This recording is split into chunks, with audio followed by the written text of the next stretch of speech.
नमस्ते, म नवराज उपाध्याय पुष्पाञ्जली युट्युब च्यानलमा यहाँहरूलाई स्वागत छ। दर्शकहरू, हजुरहरू सन्चै आरामै हुनुहुन्छ भन्ने मैले आशा लिएको छु। सधैँ जसो आज मैले लिएर आएको छु हिन्दू धर्मसँग सम्बन्धित महाकालीले शिवजीको शरीरमा टिकिरहेको हामी दृश्यहरू हामी देखिरहेका हुन्छौँ फुटाहरूमा, मूर्तिहरूमा। यो कुन कारणले हो, किन यसरी महाकालीले शिवजीको शरीरमा टेक्नु भएको छ? एकदम आक्रोश भएर टेकिरहेका मूर्तिहरू देखिन्छन्। मैले यसको बारेमा कथा लिएर आएको छु।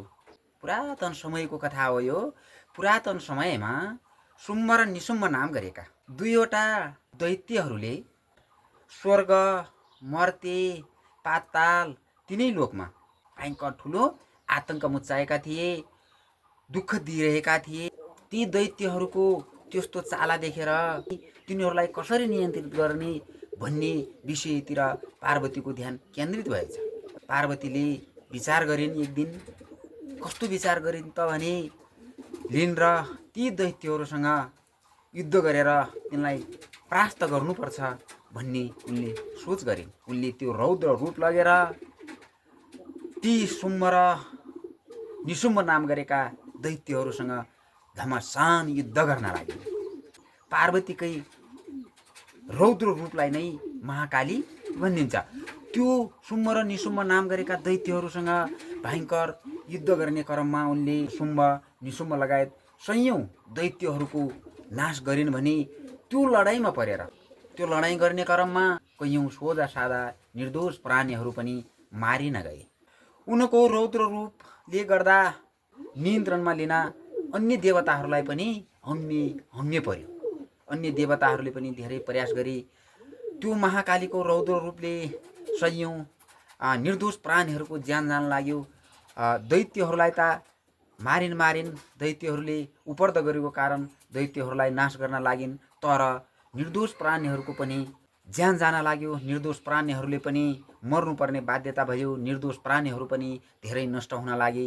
अब हामीले के उपाय रच्नुपर्छ भनेर देवताहरूले विचार गर्न लागे र देवताहरूले पनि प्रयास गरे, तर त्यो प्रयास सफल हुन सकेन।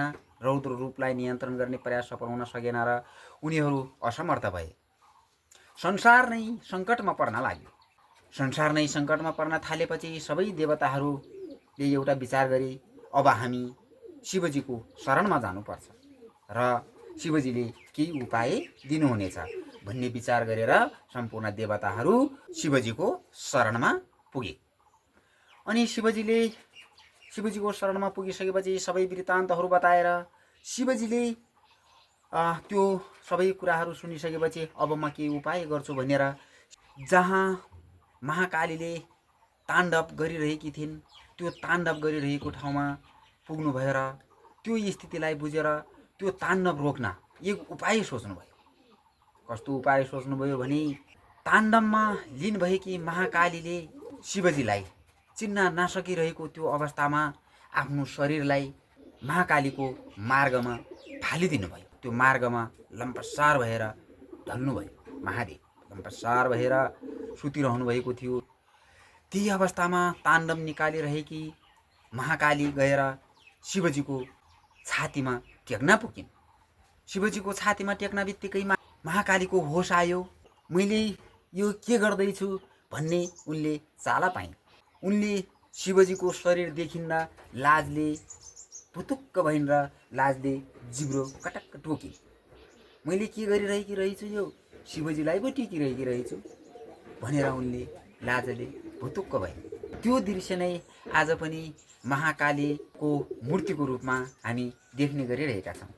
पार्वती नै महाकालीकी रूप हुन् भन्ने कुरा हामीले बुझ्नुपर्ने हुन्छ।